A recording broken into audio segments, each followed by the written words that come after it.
اعوذ باللہ من الشیطان الرجیم بسم اللہ الرحمن الرحیم. ناظرین کرام السلام علیکم ورحمۃ اللہ وبرکاتہ.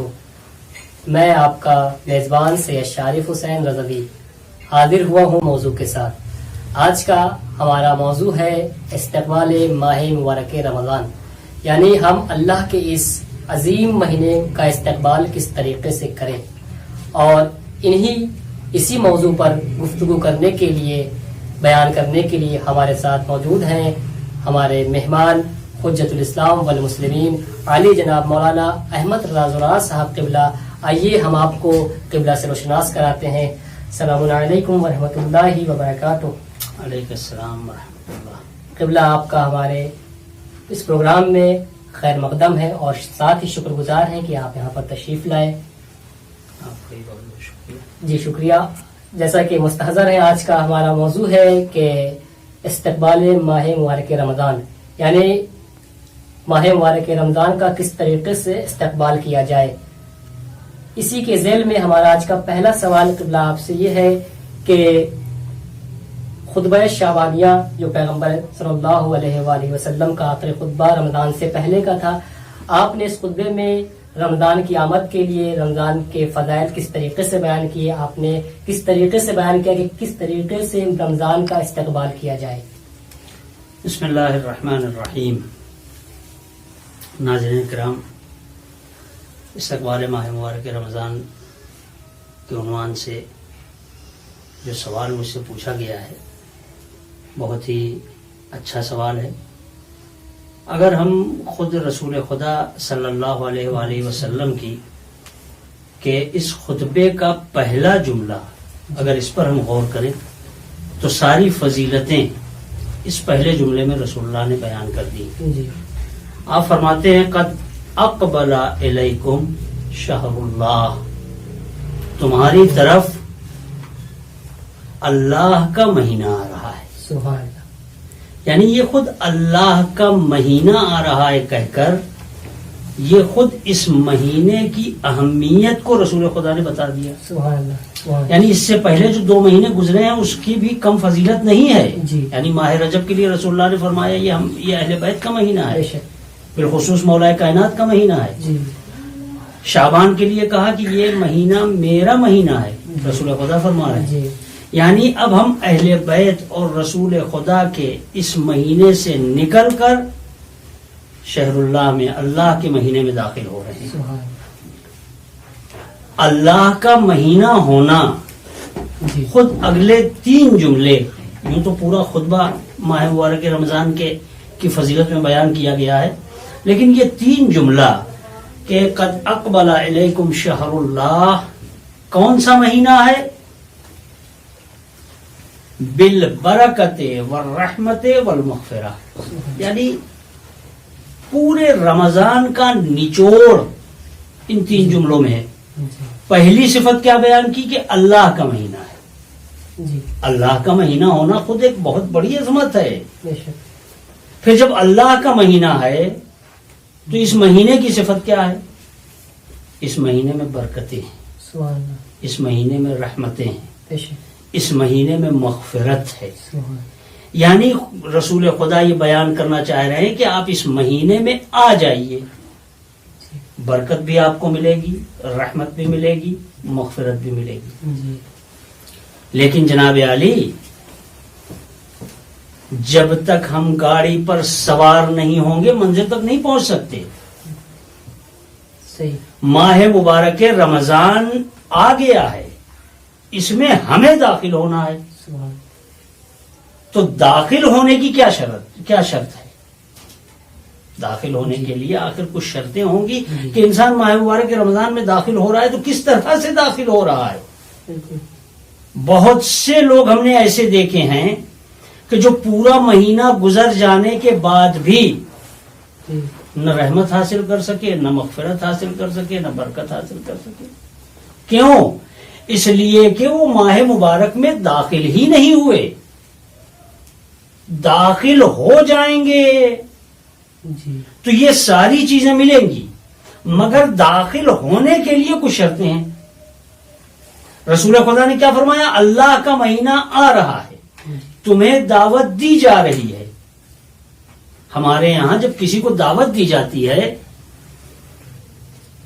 تو اگر ہم ولیمہ کر رہے ہیں جی اور ولیمے کی دعوت سے 1 گھنٹہ پہلے ہم آپ سے کہیں کہ جناب ہمارے یہاں ولیمہ تشریف لے آئیے, آپ کہیں مولانا کیسی بات کر رہے ہیں آپ کو پہلے سے مجھے بتانا چاہیے تھا. بالکل. کیوں؟ اس لیے کہ دعوت جیسی ہوتی ہے تیاری ویسے کی جاتی ہے. سبحان اللہ سبحان اللہ. اب اگر دعوت ولیمہ میں ہم کالے لباس پہن کر چلے جائیں, لوگ کیا کہیں گے؟ مولانا آپ کو اتنی بھی تمیز نہیں کہ یہاں ولیمے کی دعوت ہے, آپ کالا لباس پہن کے آئے. میں نے کہا کیوں بھائی؟ کہنے لگے کہ دعوت کا تقاضا یہ ہے کہ آپ دعوت کے مطابق لباس پہن کے آئیے. کسی کے مرنے پہ اگر ہم گئے وہاں لال پیلے کپڑے پہن کے چلے جائیں, ہر آدمی مجھے کہے گا مولانا کا دماغ خراب ہو گیا ہے کیا؟ صحیح. لہذا جیسی دعوت ہے جی. ویسی آمادگی اور تیاری کرنا ہے. اور دعوت ولیمہ میں اگر آپ پہلے سے بلا رہے ہیں تو اس کا مطلب یہ ہے کہ جناب میں نے آپ کو پہلے سے دعوت دے دی ہے, جی آپ ولیمے کے اعتبار سے آمادگی کر کے آئیے گا, کالے لباس پہن کے نہ آئیے گا. رسول خدا نے شعبان میں کہہ دیا آخری خطبے میں, تمہیں اللہ کی طرف بلایا جا رہا ہے, آمادگی کرو. کیسی آمادگی؟ کیسی آمادگی؟ جیسی خدا چاہ رہا ہے کہ اس مہینے میں آپ کو داخل ہونا ہے. تو اب اگر آپ کو خدا کی رحمت چاہیے, مغفرت چاہیے, برکتیں چاہیے, تو آپ پہلے اپنے نفس کو پاکیزہ بنائیں, اپنے کردار کو اس لائق بنائیں کہ آپ اس مہینے میں داخل ہو سکیں. اور جب آپ داخل ہو جائیں گے تو پھر آپ کو رحمتیں بھی ملیں گی, برکتیں بھی ملیں گی, مغفرت بھی ملے گی, سارے سب کچھ آپ کے لیے ہمارا. سبحان اللہ, جزاک اللہ, بہت عمدہ بیان. امید کرتے ہیں کہ ناظرین بھی محسوس ہوئے ہوں گے. جتنا لطف مجھے آ رہا ہے انشاءاللہ اتنا لطف ناظرین کو بھی آ رہا ہوگا. یہ ایسا موضوع ہے, اتنی چاشنی ہے آپ کے ان بیانات میں, میرا دل چاہ رہا ہے کہ ایک اور سوال کیا جائے آپ سے اسی کے متعلق کہ ماہ مبارک رمضان کی خصوصی حیثیتیں کیا ہیں, یعنی خصوصی حیثیت کیا ہے ماہ مبارک رمضان کی؟ دیکھیے, خصوصی حیثیت کے سلسلے میں ہم یہاں ایک بات یہ بیان کر دیں کہ زمانہ اور مکان دونوں کی خصوصیت اور فضیلتیں یا برائی زمانے کے اعتبار سے یا مکان کے اعتبار سے بدلتی جاتی ہے. مثال کے طور پر مسجد ہے, مسجد کی ایک حیثیت ہے, وہ حیثیت جو ہمارے گھر کی نہیں ہے. صحیح. لیکن پھر مسجد میں مسجد الحرام کی حیثیت اس سے بہتر ہے, مسجد النبی کی حیثیت, مسجد کوفہ کی حیثیت. ارے آپ وہاں تک نہ جائیے, خالی آپ یہ دیکھیے کہ مسجد میں اگر ہمارا آپ سے جھگڑا ہو جائے ہے, آپ کیا کہیں گے کہ مسجد سے باہر نکلو, بھی بتاتے ہیں. اس کا مطلب یہ ہے کہ مسجد کی کوئی اہمیت ایسی ہے, ایسی بات جو آپ یہاں کہنا چاہ رہے ہیں باہر جو یہاں نہیں کہہ سکتے وہ باہر کہہ لیں گے. آپ ہے یا نہیں ہے؟ یعنی مسجد کی حیثیت ہے. کیوں؟ اس لیے کہ یہ عام مکان نہیں ہے, یہ عام مکان نہیں ہے. اسی طرح زمانے کی بات ہے, زمانہ ایک عام دنوں میں آدمی کچھ بھی کرے کوئی فرق نہیں پڑتا. عام دنوں میں ہم مکھی مار دیں, مچھر مار دیں, کوئی فرق نہیں پڑتا ہے. حج کے زمانے میں ماریے, کفارہ واجب ہو جائے گا آپ کے اوپر. اب یہ ماہ مبارک رمضان کی اگر آپ حیثیت دیکھنا چاہتے ہیں زمانے کے اعتبار سے تو آپ دیکھیے کہ خود ماہ مبارک رمضان عام دنوں میں آپ نے ایک آیت پڑھی, ایک آیت کا ثواب. ماہ رمضان آیا, آپ نے ایک آیت پڑھی, ایک قرآن کا ثواب مل رہا ہے. آپ ماہ رمضان عام دنوں میں آپ سو رہے ہیں. جب انسان کوئی کام نہیں کرتا ہے تو اس کو کہتے ہیں ارے یہ تو سویا رہتا ہے. عام دنوں میں یہ ہوتا ہے. ماہ رمضان میں آپ سو جائیے, ہر سانس پر آپ کو ثواب مل رہا ہے. یعنی ماہ رمضان کی خداوند تعالی نے حیثیت اور اہمیت اتنی بڑھا دی ہے کہ یہاں ہر فعل عبادت کا درجہ رکھتا ہے. سبحان سبحان اللہ، جزاک اللہ، بہت عمدہ بیان. قبلہ آخر میں چلتے چلتے ایک اور زحمت، ایک سوال کی زحمت ہوگی انشاءاللہ کہ ہمیں یہ بتا دیجئے کہ ہم کس طریقے سے ماہ مبارک رمضان کی آمادگی کریں، اپنے آپ کو تیار کریں، کیسے تیار کریں کہ ہم اس ماہ مبارک میں اللہ کے اس عظیم مہینے میں داخل ہو سکیں. اس مہینے کی تیاری اور آمادگی کے لیے ہمیں نفس کو پاکیزہ کرنا ہے، ہمیں اپنے کردار کو بنانا ہے، خلوص دل کے ساتھ، خضوع و خشوع کے ساتھ بارگاہ خداوندی میں آ جانا ہے. جی عجیب بات ہے اور بعض وقت ہنسنا بھی آتا ہے اس بات پر کہ اس مہینے کا قانون کیا ہے.